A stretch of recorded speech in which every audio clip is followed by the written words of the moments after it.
What inclusion means. Perspectives of people with disability. My name's Jason McCurry. I use he, him pronouns. I'm originally from country Victoria and I've been living in Melbourne here, or Naarm, for the last 10 years. I live with Tourettes syndrome along with some other mental illnesses, which I have since a young age. What is Tourette's? Tourette's to me is a neurological condition that impacts different parts of your brain and the way it sends messages through the body, which result in tics. What are tics? My understanding, tics are what happens when there's an imbalance in the brain or differences within the brain that sends messages to different parts of the body. So there's a lot of physical tics and there's also a lot of verbal tics. So a verbal tic might be saying different words or noises or sounds, or a physical tic might be a scrunch up of the eyes, kind of a sniff, a jerking of the head, and moving pretty much all different parts of the body. And the main thing is they're uncontrollable to the person and they happen that quickly that you can't anticipate what's about to happen. How come you're not swearing all the time?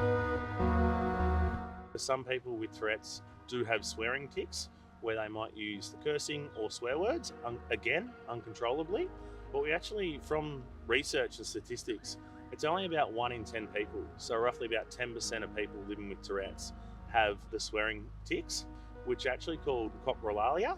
Those people that do live with the swearing tic, it's obviously, they can find it really challenging to get involved in different social environments, career, school, relationships, and those kind of things. The myth to me is that Tourette's is so much more, it can be so much more.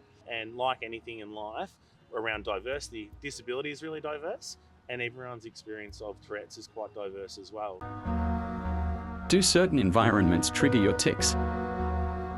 So I would say when I'm stressed or when I'm tired, they can often be a lot more severe, as well as being in certain situations. So it might be around a lot of people, such as in a shopping complex, as well as on public transport.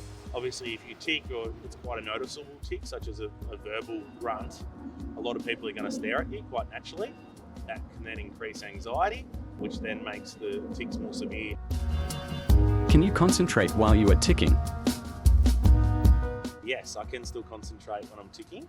So if I'm having a conversation with someone and you might notice me ticking quite severely, doesn't matter what tic it is, I might look a little bit distracted, but I'm actually listening and I'm actually absorbing all the information and taking it in. What I've found happens is if people stop talking, that then brings attention on my tic, I get more anxious and then I'm more likely to tic again or lose concentration on what we're talking about.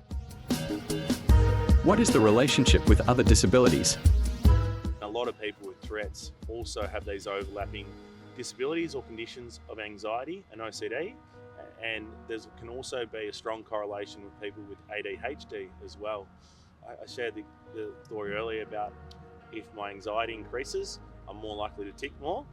It's similar with OCD. So how I see anxiety and OCD is something happening inside my brain, and then my reaction to that is sometimes a tic. So sometimes I just tic for the sake of it. I can't control that. As I said, they're all involuntary, but sometimes they are a little bit more triggered. And with OCD, a lot of my OCD obsessions are around intrusive thoughts or irrational thinking. And from there, that might increase my anxiety. And I've got to tic a certain amount of time, which is giving into that compulsion to, I guess, relieve myself in that moment. And unfortunately, for anyone that understands anxiety and OCD, it's a vicious cycle. Is it difficult to be social? One awkward situation that comes up quite regularly is being stared at by strangers. So it doesn't matter where we're out in the park here or on public transport, I'm out on a night out, doesn't matter whatever activity you're doing, and an uncontrollable tic comes on, might be quite verbal or quite vocal. The severity of it might see me nodding my head lots, so it catches attention. I think one tricky thing is when you get multiple heads stare at you at once and you become the center of attention for something that you can't control. Yeah, it is really, really hard. And as I said, it links into the anxiety. You generally get an anxious feeling in your stomach. It puts more pressure on yourself and then you're more likely to tic more and more. Rather than continuing to stare, I think if more on the people just understood, oh, that person's like, they've got that, or they've got this, or they're a bit different, or that's diversity. The more and more we embrace diversity, it's going to lead to a better community overall. What does inclusion mean to you? So inclusion to me means that all people, no matter what their lived experience or what they live with in life, can feel fully accepted, fully participate in the community. So that's across employment, social, education, relationships. And to do that, I guess there still needs to be a lot of shift in society's attitudes. Yeah, I guess my tips around society is to see the person for who they are. Don't be afraid to ask questions. I think understand that you're going to get things wrong. We're always learning or unlearning in this world, and that's a beautiful thing. Diversity across the world is so special, but there's also so much diversity within disability that I don't think a lot of people realise. So that means from disability type to disability type, but also within disability type. So no two people with Tourette's are the same. No two people with autism are the same.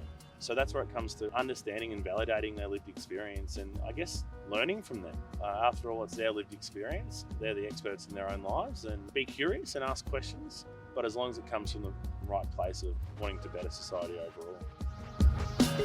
Learn more about disability inclusion at www.daru.org.au.